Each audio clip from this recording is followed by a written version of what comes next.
Can you please, explain a little bit about what is external traffic in e-commerce and how, it's related to Amazon? Why people, I mean, if I'm selling on Amazon, why should I bother?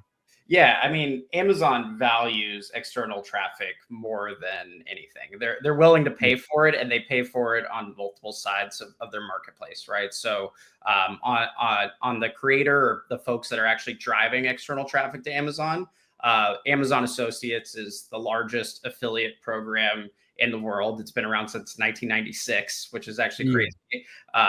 As a whole, I think affiliate marketing is worth somewhere around like $70 billion. And Amazon represents about 60% of that entire sort of revenue pool. So they are paying out creators to drive external traffic. The problem for brands is that they have no idea kind of what's happening there.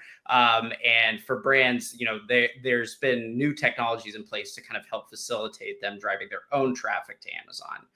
And the reason why that's important is that, Amazon has what's called like a flywheel effect. So effectively, when you drive external traffic to your Amazon listing, Amazon recognizes that and will effectively boost you in the search results each time someone's looking for a search query or a similar product that sort of meets the way that they found your listing externally. So, for instance, if you're shopping for air purifiers on Google and, you click through to an air purifier link on Amazon, Amazon's like, okay, maybe we should show this air purifier to more people that are looking for air purifiers. So there's really a kind of flywheel effect in terms of external traffic driving, more long-term sales. And it's super crucial to rely on more than just on-site Amazon traffic.